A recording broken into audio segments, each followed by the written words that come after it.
TPCSI fans, you want to revolutionize your sports investing habits? Allow me to tell you about WagerWire. WagerWire is an app that helps you become a superior bettor by allowing you to sync all your sports books and track all your bets in one place. See your current action, your betting history, and stats. You could also sign up for sports books and collect bonus offers. Follow them at WagerWire on X, as it's the best account on the platform. Head to App Store or Play Store now and search WagerWire and download the app.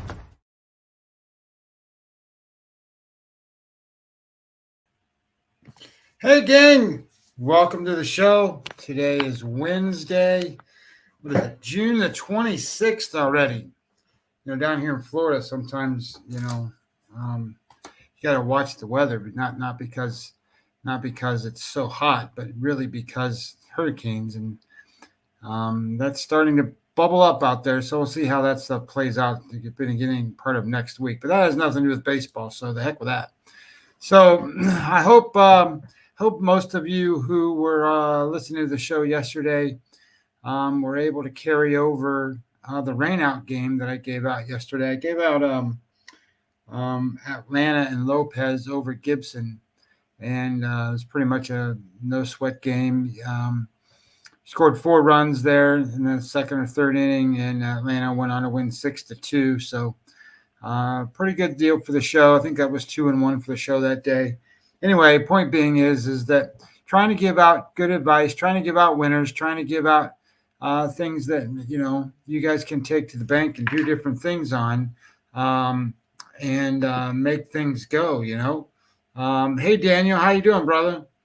And kind of go from there, and make sure that if there's questions or anything that comes up, just make sure that you ask. My goal with this is to make this show for you, and I have my ideas of what I should say and what I should do. But at the same time, if you need me to say something or you want me to talk about something or ask questions, make sure you do that, because I want to kind of gear things towards that way. So with that being said, we've already had some games played today. We've got some afternoon games getting ready to go. And I wanted to talk about those. So the first thing about today, I thought it was a weird slate. So looking at my notes on the games, Pittsburgh played Cincinnati today. Ortiz pitched against Ashcraft, and what's weird about that is Ortiz, if I say bulk guy, what that means is that he's normally the guy that comes in after an opener, right? So an opener comes in, throws for an inning, maybe an inning and a half, maybe 2, and then Ortiz comes in and he throws 3 innings, maybe 4. Well, he started today, and he was starting against Ashcraft. Well, Ashcraft is a guy that was in the rotation for Cincinnati, but got demoted because of performance. They want him to work on a couple things. And if you're familiar with how they grade pitchers and Stuff Plus and Pitcher Plus, the information there, Ashcraft is one of the better pitchers in the league in terms of the stuff he has. He just can't do much with it. He doesn't get much strikeouts, and he gets hit. So it's kind of a demotion of purpose for him, and they brought him back up. So that's kind of weird, because how do you handicap that, right? How do you handicap a guy that didn't start, and how do you handicap a guy that was demoted, now he's going to start again? Well, the way I do it is for Ashcraft, I pretend like he was on the disabled list. I don't. So everything starts anew for him. So, for me, it takes about 3 starts for me to be able to grade a pitcher's performance that I can get useful information out of, that's more reliable than not. So that makes it hard for me to bet on him or bet against him. And then when it's the bulk guy pitching, as long as the guy's gone out there and he's thrown 5 or 6 times in 30 days and, he's got 15 to 20 innings under his belt, I think that's a reasonable amount of time that you can sort of get an idea of what he's going to do. So you can utilize that information. So I don't really play into it. The only thing that I lose is game score. I don't get a game score unless you're a starting pitcher. So when it comes to his performance, you kind of have to put it in and see what it looks like and kind of grade out metrics and all the old school stuff. And then the next game was Pittsburgh and Detroit, and this was Turnbull against Horton. Well, Turnbull is making his first start since April 30th today, and he was in the starting rotation, and that was because T1 Walker was hurt. Now he's hurt again, so they took him out of the rotation, and then they put in Turnbull back into the rotation. So again, he's going to be considered a guy like he was on the disabled list. I know he was a relief pitcher, but he didn't have 10 innings pitched over the last 30 days. So that's not really enough to go on. So then you have Holton who pitched, and he's a relief pitcher. So I didn't have any information saying that he was going to be an opener for somebody else to pull the bulk innings. And as the game turned out, he pitched like 2 innings, and the next guy pitched 2 innings. The next guy, I think, pitched 2 innings or 4. One of the guys came in and pitched like 4 innings for Detroit today. So it was a bullpen game for them. And then the next game was Miami and Kansas City. And Miami was throwing some kid named Balazzo, making his MLB debut. And he was starting for the first time. Of course, in his part of the game today, he did really well. He didn't give up any runs, so that's pretty good. So that was kind of a weird start, and then it kept going. So Oakland played the Angels today, and Contreras started for the Angels. And this is Rowan Z. Contreras, who's a former big-time prospect for the Pirates. Couldn't make it as a starter. He's kind of a reliever for the Angels. Only pitched mostly like 2 innings at the most. I wasn't sure if he was going to open, but it turned into a bullpen kind of day for them. And then he keeps going. So Rodriguez starts for Toronto tonight. It's only his second start coming back off the disabled list. In his first start, he only went 1 1/3 innings. So how do you handicap that?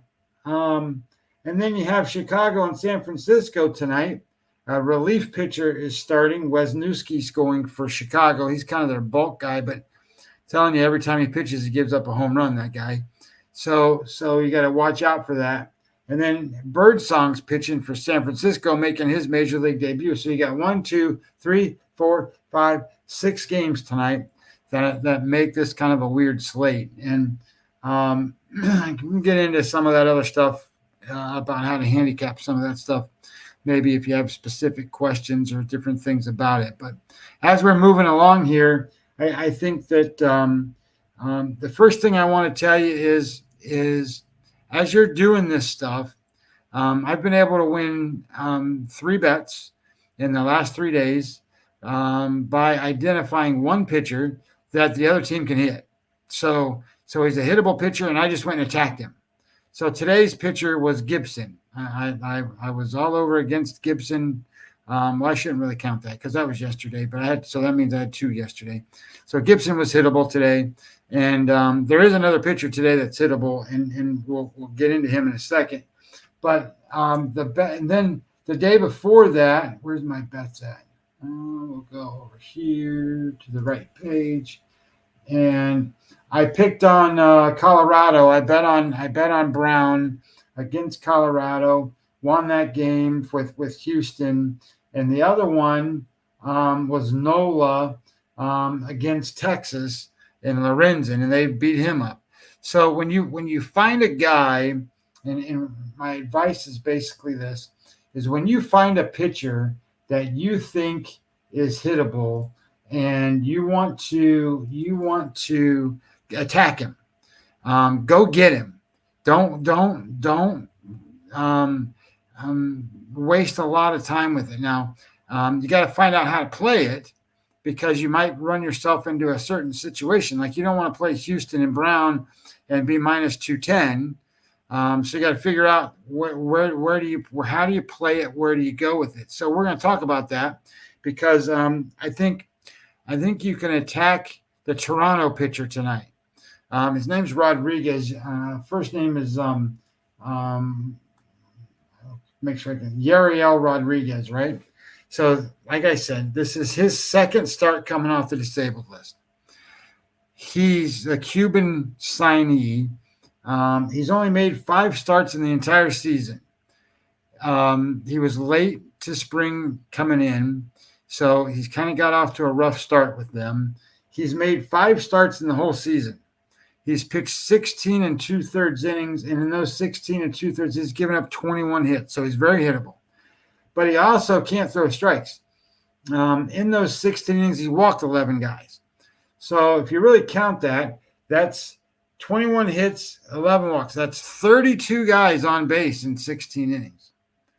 That's 2 guys per inning.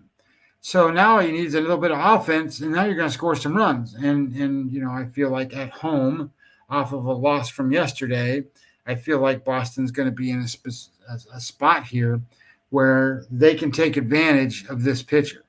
So then you got to look at it and go, all right, well, how do I bet it? Because the reality is this is one of those spots. Let me pull up my numbers. Boston. So the line is minus 150. I don't play minus 150s. And I'm not going to say that you can't, because my number on this game is 211. I think this is a whitewash for Boston. I think Boston's way undervalued in this game. And I think that at minus 150, you're getting a sale price. So you can bet it at minus 150. But what if I told you that when I did my score predictor and I come out in the first 5 innings, I have Boston scoring, somewhere between 5 and 7 runs. They might not get quite that high, but that's kind of where they are, and that's based off the performance of this pitcher. So then you look at it on the other side and go, well, can Toronto really do much against Crawford? Well, Crawford makes a lot of mistakes, I'll say this, but the offense is hit or miss with Toronto, and I'm going to tell you, I think Crawford is going to pitch a pretty decent game today, and I think he holds them down. So I viewed this game as a better value in the first 5 innings, and I think that Boston can score 4 or 5, maybe 6 runs in the first 5 innings, and then all of a sudden you don't have to cover anything the rest of the game. That number, by the way, I'm looking for my number on that game. That number, I got it, was at minus 120 when I bet it. It might be like 125 or something like that now. But I think that's a sale price. I think that's a good price. So my point is this. When you identify a pitcher that a team can attack, and you think they will, which in this case, I think that's what's going to happen today, as a bettor, you got to go bet it, and you got to attack it just the same principle. And we've won 3 straight days that way. And one of the games was earlier today, was a carryover from yesterday with the rain out, where Gibson was off of a huge start. He made a great start the last time he pitched. So I knew that he was going to regress today. And regression-wise, he was against the wrong team. The Braves are kind of coming on right now, especially hitting-wise. And they had one of their better pitchers today, Lopez, on the mound. So it was one of those spots where the Cardinals couldn't do a whole lot. It's a great spot for betting on the Braves, and I didn't have to pay that much. So I'm all good. I think my number in that game was 120 or 125. So again, I'm looking for value, and I think I found it in that particular place. And the first bet that I would tell you to make tonight is Boston in the first 5 innings minus a half a run. I will tell you that's a great play. So in continuing that theory and kind of going with that, especially with the Gibson idea, Gibson was really good the last time out. His game score was an 80, 81. A guy like him is the normal 54, 52, somewhere in there kind of pitcher. So that's not what he normally does. So he's going to go back to what he normally does. That's the way it works. You have 160 games. These pitchers are going to throw 32 times. I think John Smoltz said it really good. He said in 10 of those 30 starts, they're going to have their best stuff. It's going to be their great stuff, and they're going to throw well. In 10 of their starts, it's going to be terrible stuff. It's going to be really hard. It's going to be hard to throw strikes. It's going to be hard to do all. They just don't have their stuff. And then in the middle 10 starts, it's kind of well, I don't have my A game, but I do have stuff I can throw. I can still get outs. And that's where you find, these good pitchers find ways in their B starts instead of their A starts to do really well. And Gibson's one of those kind of guys that does pretty good in those spots. But it was just a regression hit for him. So on the other side of that, you can bet a guy who had a bad start the last time out, who normally is a good start, and with the idea being that you can probably get him on sale today. Well, let's talk about the New York Yankees and Luis Gil. Luis Gil, his last time out, if I can find my numbers, here they are. His last time out was game score 0. Well, it takes a lot to get a game score 0 because you start with 50. So that means he gave up all kinds of runs, all kinds of walks, couldn't get anybody out, didn't strike anybody out, had all kinds of problems because it's minus, taking away points, not adding to his number. So if you're starting with 40 points and then you have all this stuff to be negative or 0, that's terrible. So what's he normally do? Well, over the course of the season, he's a 58. So he's almost an ace. And his strikeout rate's always been way up there. He's been really good about controlling hits. So today, when you look at it, this line opened. There it is. Where's that game? There it is. The line opened minus 140 for the Yankees. And the current number is minus 120. Okay. So the people out there, the market is going, hey, I'm going to bet the Mets. Luis Gil's going to be terrible again because I saw him last time and he was terrible last time. And we got Sean Manaea on the mound for us. So just think this through, right? Just think it through. So Luis Gil is one of the better pitchers in Major League Baseball. Sean Manaea is a good pitcher, not one of the better pitchers in baseball. So he's been around the block a little bit and knows how to get some outs. But the Yankees have seen him before. Mets haven't seen Luis Gil much, if at all. So there's an advantage there that way. And they also have an advantage that he didn't pitch much and he got hammered. So typically he's going to be in that progression mode. And then when you look at the other side of it and you go and say, well, what did Manaea do his last time out? Well, Manaea's last time out was a game score 60. That's what aces throw. That's a good score. For the season, he's a 51. And for his last 7 starts, he's a 49. So he's well above what he normally throws. So theoretically, he's going to regress. So he should be in a spot where he doesn't pitch as well, and Gil should be in a spot that he pitches better. And then when you look at the numbers and you kind of look at him going across, Manaea, his WPA, so his win percent added, is a negative 51. So that means he is making mistakes. He makes more poor pitches, more pitches that have negative outcomes than he does positive ones. And then you look at the same side of it and you go, well, what's Gil do? Well, Gil's a positive number, even off of a bad start. And for the season, he's a 1.62. Hardly anybody is better than that for the whole season. There's a couple guys that are, but not many. So he doesn't make a lot of mistakes. So that tells you 2 things. That tells you, one, that the theory you're trying to bet on is probably pretty sound and pretty reasonable, and not necessarily a stretch to assume will happen. And then number 2, it also tells you that as you go along, even if there's a hot hitting offense and he's facing a pitcher that doesn't make a lot of mistakes, that team is going to have to work to score. So that's where I see this Mets team tonight. They've been pretty good in the last 7 days on offense, and I think they've been hitting the ball well. But I think Gil's in a spot where he can make them work. And if he can do that, and the Yankees can get some offense of their own, Manaea's hittable. And not only is he hittable, if you go across his xWOBA, so his predictive measure of weighted on base percentage is in the worst 25% against the Yankees that I've seen him. So they hit him, and not only that, but he has bad ground ball rates, and he has low hard hit or high hard hit rates. So that means balls are going to be put in play. That means as they're put in play, they're going to be fly balls, so they can be damaging blows. So I like the idea that the Yankees are in a spot here with Heel, and we can get them on sale for gosh darn sakes. At the start it was minus 140. Now it's minus 120. You got to take it and play it. I think that's play number 2 tonight. Is you take the New York Yankees and you play on that one.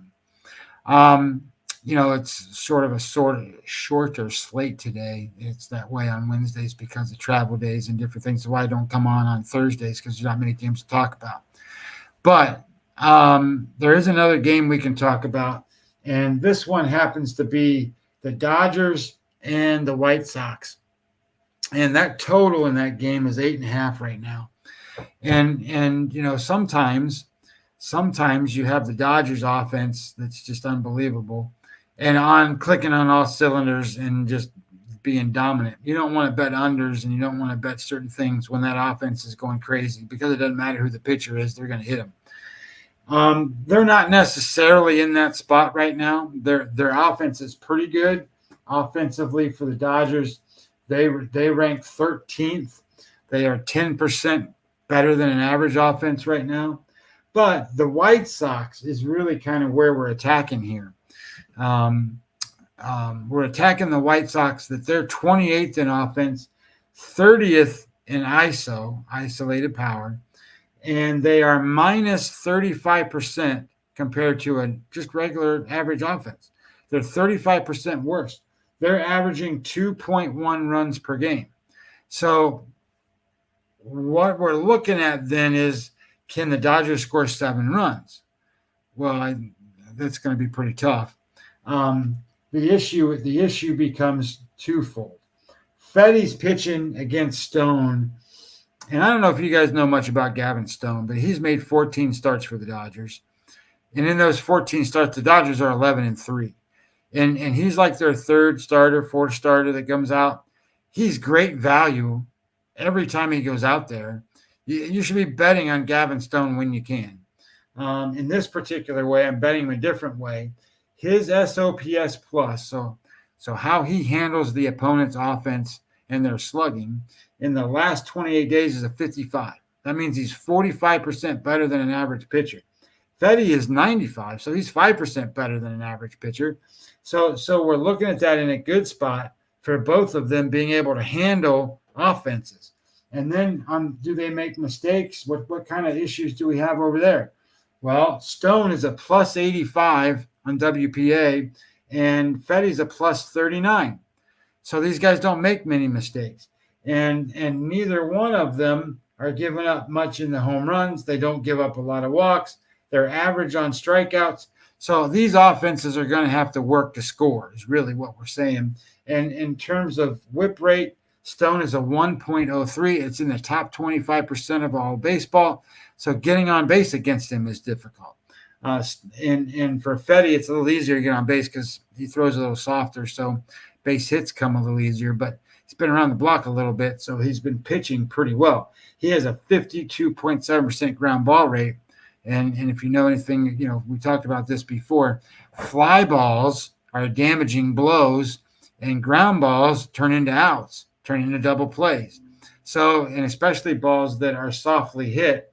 And with Fetty, he's got a kind of a higher hard hit rate, but you want soft ground balls, and hopefully we get some of that tonight, because I don't think they're going to score that many runs. My score predictor in this particular game for the Dodgers, where is it at? There it is. Came out Dodgers 4 and White Sox 3, so under 8.5, and that makes sense to me. The other part of it is you don't want to play any unders just by talking about the starting pitchers, because they're not going to throw 9 innings. So you got to throw in the bullpens in this. And when you bring in the bullpens, what's interesting is the White Sox, don't think of the White Sox bullpen as like Colorado's bullpen, because it's not the same thing. The White Sox, over the last 14 days, they've thrown 41 innings, only allowed 35 hits. That's pretty good. You want to be under 1 hit per inning. So they're under that number. They actually rank second in relief pitching WAR in 14 days. And the Dodgers, they're 4th ranked. they've thrown 54 innings and only allowed 35 hits.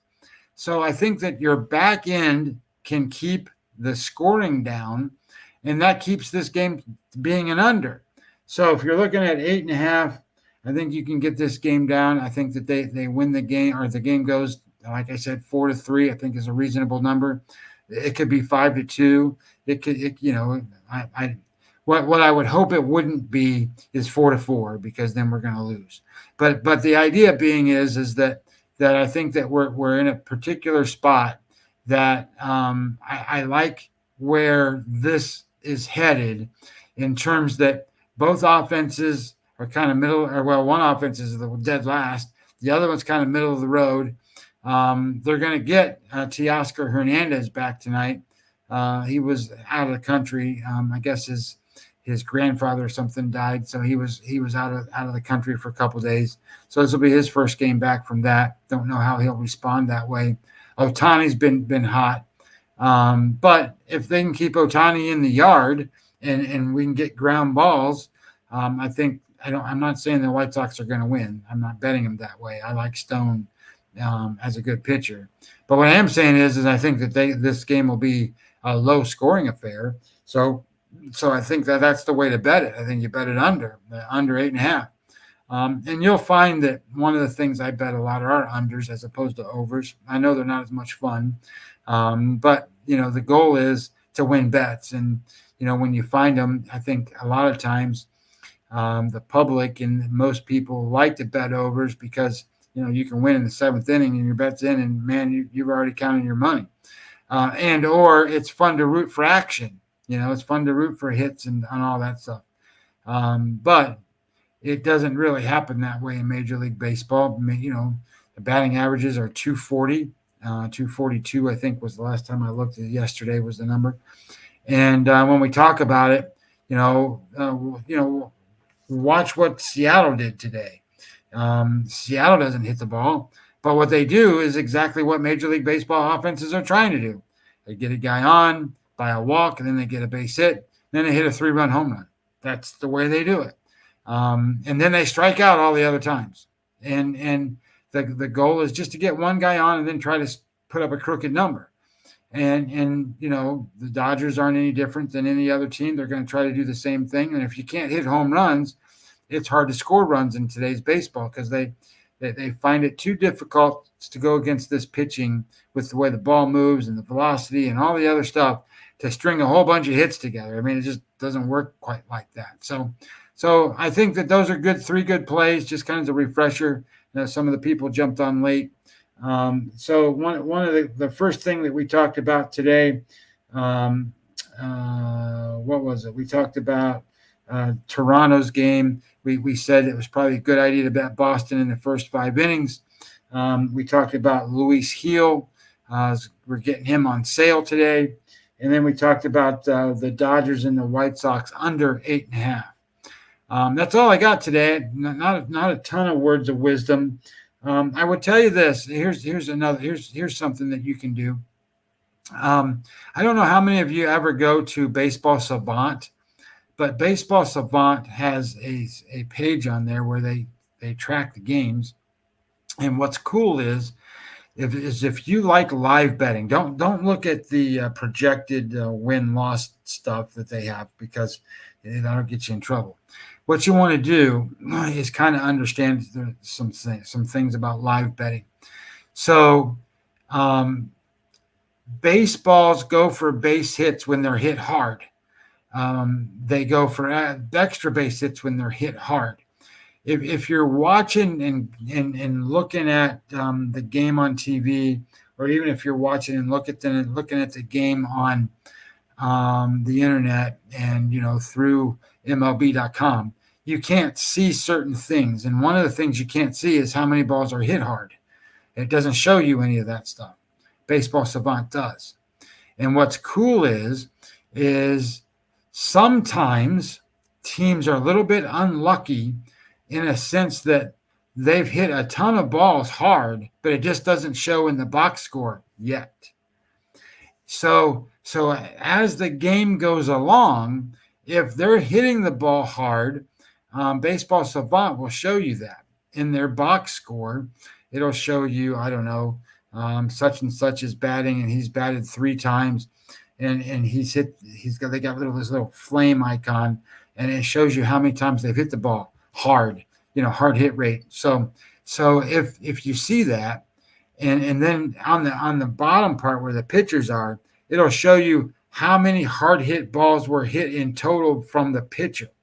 So a lot of times you can find yourself in a spot where you can find an offense that's going to score runs. They just haven't yet because they've been unlucky and the ball's been hit to a left fielder or a right fielder or a second baseman or whatever, instead of gone for hits. Well, those balls are eventually going to go for hits, especially if that pitcher stays in the game, and the ball's going to get hit harder. So you can find a little bit of value in a live bet, especially if the game's 0-0 or you're trailing by 1 run, with the idea that you're going to catch up or you're going to take the lead, because you can see it that balls are going to get hit a lot harder and they're going to go through for hits.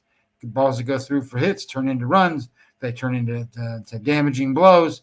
They turn into doubles, triples, and home runs, and that's all you can ask for. But it's an interesting thought. I was checking it out last night because I was on the other side of that. I was on the Minnesota Twins yesterday.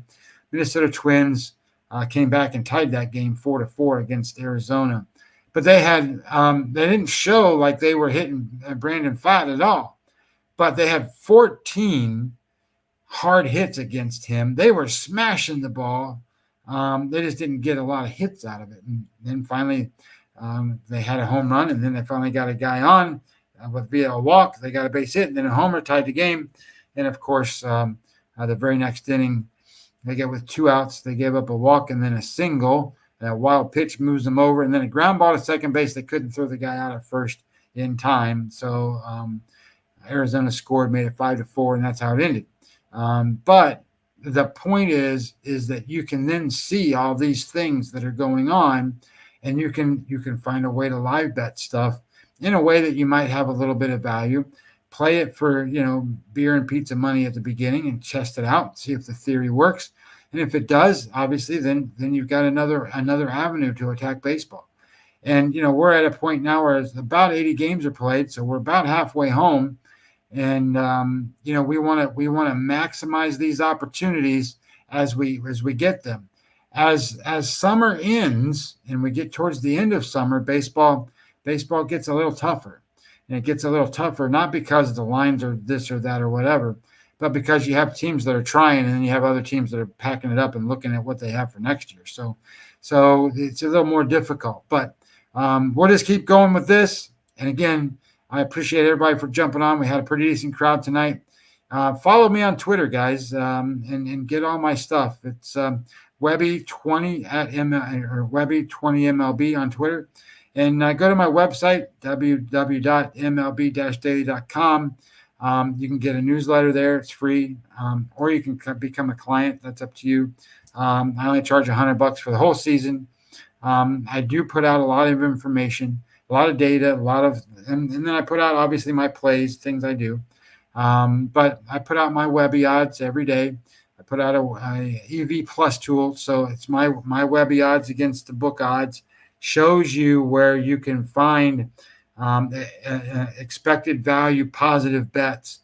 And I'm just telling you, if you just bet those over the course of 1,000 bets, you're going to make money, as opposed to, kind of what some of these other guys are out here doing. I do this for a living. So when I make my bets, I'm not betting, $100 a unit size. We just do that for, I guess, tallying up your score and see where you're at in terms of wins, losses, and that stuff.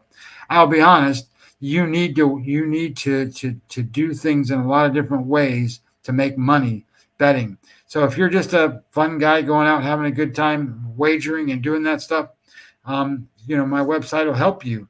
If you're also a guy that's trying to become a professional gambler and learn how to gamble and win, my website will help you do that too. But the point being is, I want to provide as much information as I can, help you guys out as much as possible. And we do pitcher reports, weather reports, offense, bullpens, whatever, anything that is necessary, all in baseball. Football's on the way. We'll be doing football here shortly, but that's not ready to be put out there yet. So anyway, I want to thank everybody for coming. We'll be dark tomorrow. Tomorrow's Thursday. Be back on Friday at 6:15 for what I call Attack Friday. Got to remember that Friday, all the teams travel, and they'll be facing new opponents. And it's the first day for the books to put out their numbers against those first new opponents. And there's always a handful of those numbers that we can take advantage of. So it's a hammer time Friday. So if you miss anything, make sure you catch that show. All right, guys, talk to you later. Have a great day, and good luck tonight.